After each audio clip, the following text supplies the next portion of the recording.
Hello दोस्तों, हम फिर आ गए थे कहानी जुनून तेरे इश्क का, जिसको लिखा है इनायत जी ने और उसका क्रेडिट भी इन्हीं को जाता है। सो दोस्तों, हमारी इस कहानी के पूरे पूरे एपिसोड नंबर आपके 12 हो चुके हैं। हम देखते हैं आने वाली कहानी में क्या होता है। शुरू करते हैं एपिसोड नंबर 13 और देखते हैं कहानी में क्या होता है। आर्यन ने सनम के लिए एक रेड कलर का बहुत ही खूबसूरत लहंगा बना खरीदा था। लहंगा वाकई बहुत खूबसूरत था।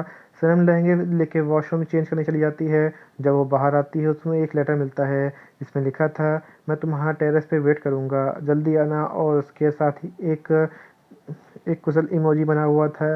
लेटर पढ़ के सनम के गाल गुलाबी होने लगते हैं। वो लेटर रख के रेडी होने लगती है। उसने बहुत खूबसूरत खूबसूरत झुमके रखे हुए थे वो पहनती है, और साथ ही उसमें मोतियों से बना कमरबंद भी पहना था और पायल भी डाली थी। उसने अपने दुपट्टे को कंधे पर डाला हुआ था।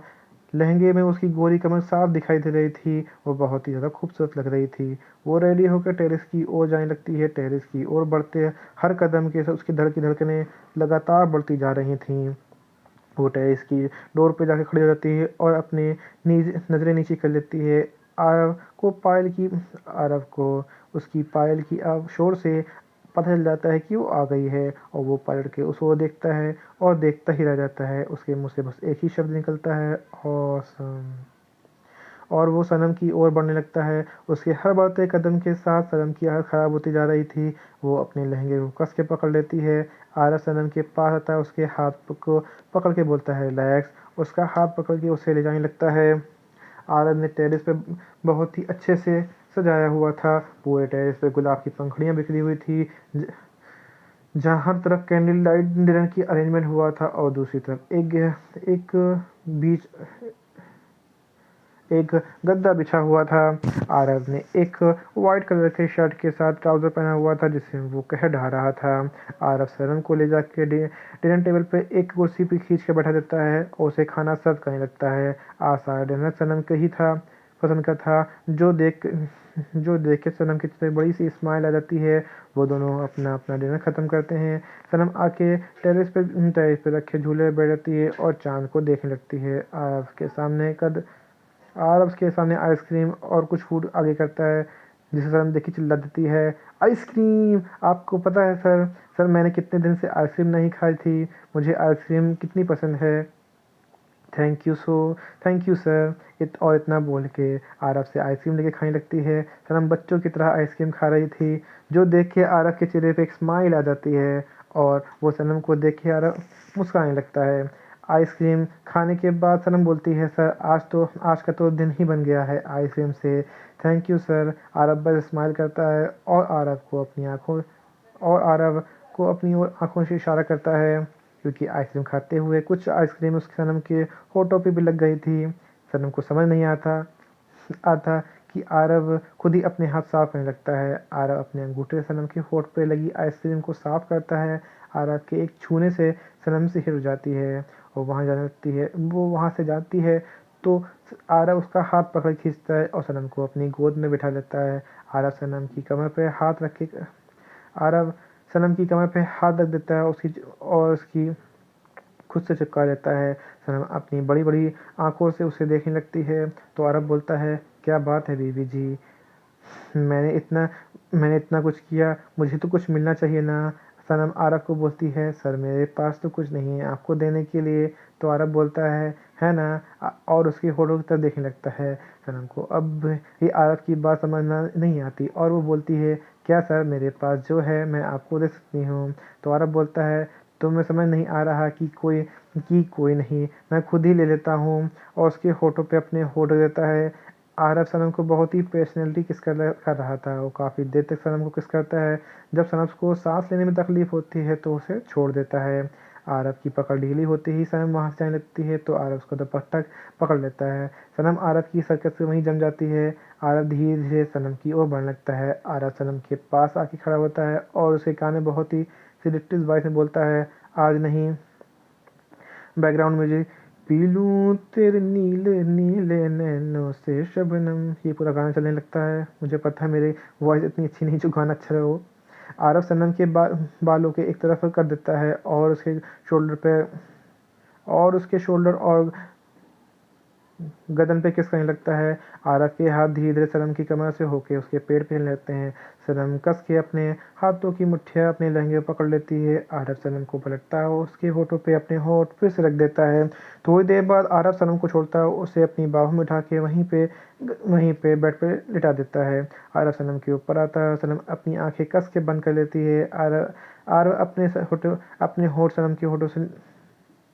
अपने होठों से सनम के झुमके निकालता है। सनम अपनी मुट्ठियाँ कस के चादर पकड़ लेती है। आरव उसके दोनों झुमके निकाल कर उसके साइड में रख देता है और फिर धीरे धीरे उसकी चूड़ी उतारने लगता है और साइड में रख देता है। फिर धीरे धीरे आरव के हाथ उसकी कमर पे जाने लगते हैं और कमर बंद खींच के तोड़ देता है। सनम अपना चेहरा तकिए में छुपा लेती है। ये देख आरव के फेस में स्माइल आ जाती है। वो सनम के बाल हटाता है और उसको प्यार करने लगता है और वो दोनों एक दूसरे से प्यार करने लगते हैं। सनम आरव को अपने आप को छोड़ देती है और अपनी आंखें बंद करके लेट जाती है। आरव के हाथ सनम के हाथों पे होते हैं और होते हुए नीचे जाने लगते हैं और वो आगे बढ़ पाता तभी उसका फ़ोन रिंग करता है और कॉल आईडी देख के वो अपना फ़ोन उठाता है। आरव सामने वाले की बात सुन फ़ोन रख देता है। आरव सनम से बोलता है, हम घर जा रहे हैं, तुम चेंज कर लो, और खुद भी चला जाता है। और यहीं पे कहानी का एपिसोड नंबर आपका 13 कंप्लीट होता है। तो दोस्तों मुझे लगता वक्त है तो मैं इसी में कहानी का एपिसोड नंबर 14 ऐड करता हूँ और देखता हूँ आने वाली कहानी में क्या होता है।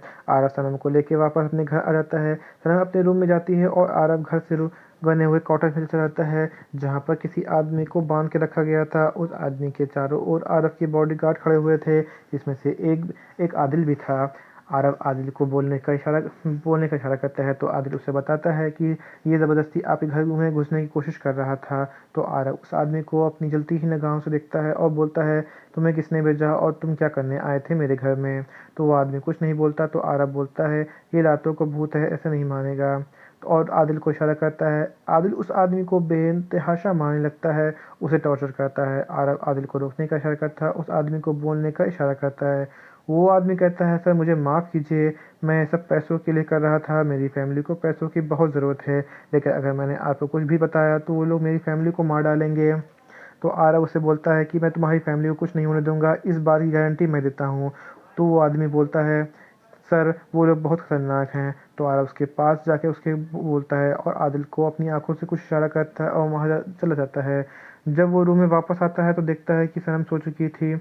आरव सनम के पास आके बेड पर ले जाता है और उसे माथे पे किस करते हुए बोलता है कि मैं तुम्हें कुछ नहीं होने दूंगा, कभी भी नहीं, और उसे अपनी बाहों में भर के सो जाता है।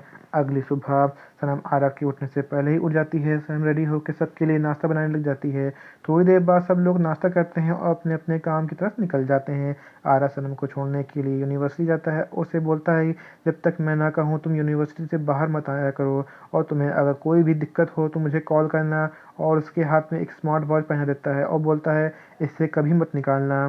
सनम को आरव की बातें समझ नहीं आती क्यों वो सब बोल रहा है, लेकिन वो कुछ नहीं कहती और बस हम में अपना से हिला देती है।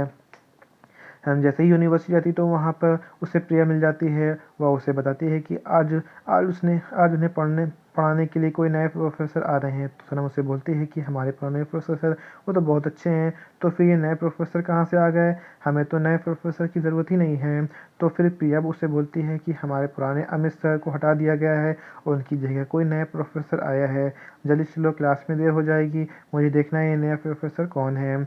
वो दोनों क्लास में चले जाते हैं। थोड़ी देर बाद वॉइस सर वॉइस सर एक पर्सन के साथ इंटर करते हैं और बोलते हैं, स्टूडेंट ये हैं आपके न्यू प्रोफेसर मिस्टर अमन, और कुछ दिनों तक आपको ये पढ़ाएंगे। और मिस्टर अमित सर कुछ दिनों की छुट्टी पे गए हैं। और एक बात, आपके न्यू प्रोफेसर एक प्रोफेसर होने के साथ साथ एक आईपीएस ऑफिसर भी हैं।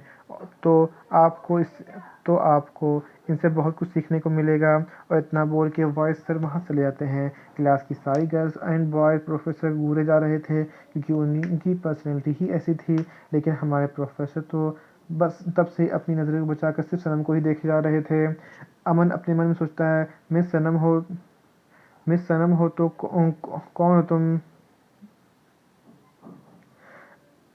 अमन अपने मन में सोचता है, मिस सनम हो तो हो कौन तुम, जो आरव सिंघानिया तुम्हारे इतने पास रहता है। पता तो मैं लगा के ही रहूँगा, इसलिए ही मैं यहाँ आया हूँ। अगर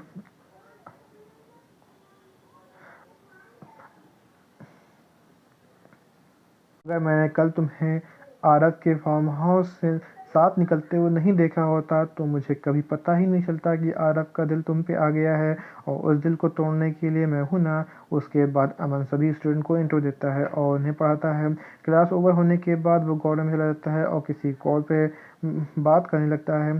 तभी उसे पीछे से आवाज़ आती है, मैंने नहीं सोचा था तुम इतनी जल्दी मेरे सामने आ जाओगे। मुझे तोड़ने के लिए तुम्हें एक लड़की की ज़रूरत पड़ेगी। तो अमन बोलता है, तो तुम्हें पता चलेगी क्या कि मैं यहाँ हूँ। आज भी तुम वैसे ही वैसे हो। वैसे एक बात बताओ, उस लड़की में ऐसा है क्या जो तुम उस पर अटक गए हो। और एक डेविल स्माइल करता है और बोलता है, फाइनली तुम्हें कोई पसंद तो आई।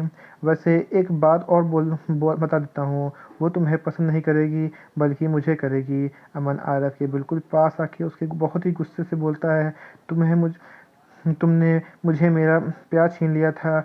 मैं भी तुमसे तेरी जान को दूर कर दूंगा। बहुत जल्द ही वो मेरी बाहों में होगी। अमन की बात सुन आरव गुस्साने लगता है और गुस्से में अमन की गर्दन पकड़ लेता है और बोलता है, उसके पास जाने के बारे में सोचना भी मत। मैं भूल जाऊंगी कि तू कभी मेरा दोस्त हुआ करता था। और उसे छोड़ देता है और वहां से चला जाता है। आरव के छोड़ने पे अमन लंबी लंबी सांसें ले रहा था और खुद से बोलता है, तुझे मैं बर्बाद करके ही रहूंगा, समझा तू। तुझे तेरे किए की सजा ज़रूर दे के रहूँगा। और यहीं पे कहानी का एपिसोड नंबर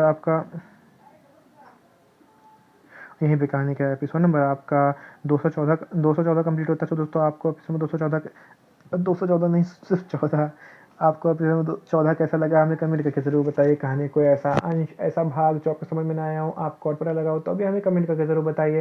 कहानी अच्छी लगी तो इसको लाइक कीजिएगा, शेयर कीजिएगा, चैनल को सब्सक्राइब कर लीजिएगा ताकि आपको हमारी आने वाली अगली वीडियो तक आसानी से पहुँच सके। सो दोस्तों, हमारे 3 चैनल हैं, HMS अंसारी, सनासी अंसारी और लव यू अंसारी। आप तीनों पे अलग अलग तरह की स्टोरीज देख सकते हैं।